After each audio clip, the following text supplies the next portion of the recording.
Nasib hakim yang vonis mati Ferdy Sambo gagal lolos seleksi Hakim Agung, tak dapat suara.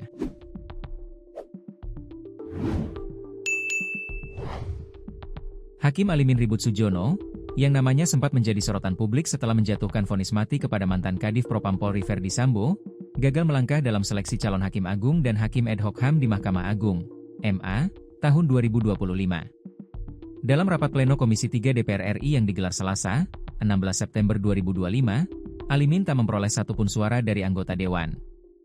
Dari 16 calon yang mengikuti uji kelayakan dan kepatutan, Komisi 3 hanya menetapkan 10 nama yang dinilai layak untuk diajukan sebagai Hakim Agung dan Hakim ad hoc MA.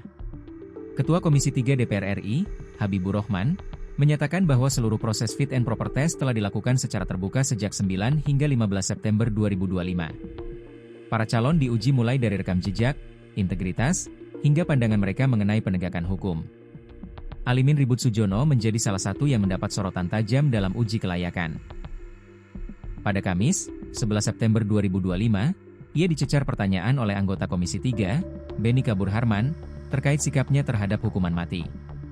Beni mempertanyakan apakah keputusan menjatuhkan vonis mati sama saja dengan menempatkan diri sebagai wakil Tuhan di dunia, mengingat hanya Tuhan yang berhak mencabut nyawa seseorang. Menjawab pertanyaan itu, Alimin menegaskan bahwa vonis tersebut diambil bukan semata persoalan keyakinan pribadi, melainkan untuk menegakkan keadilan sesuai hukum yang berlaku. Keputusan itu diambil demi keadilan, ujar Alimin kala itu. Meski sempat populer karena kasus Sambo, langkah Alimin terhenti di DPR. Dengan 0 suara yang ia dapatkan, ia dipastikan tidak masuk dalam daftar calon yang diajukan lebih lanjut.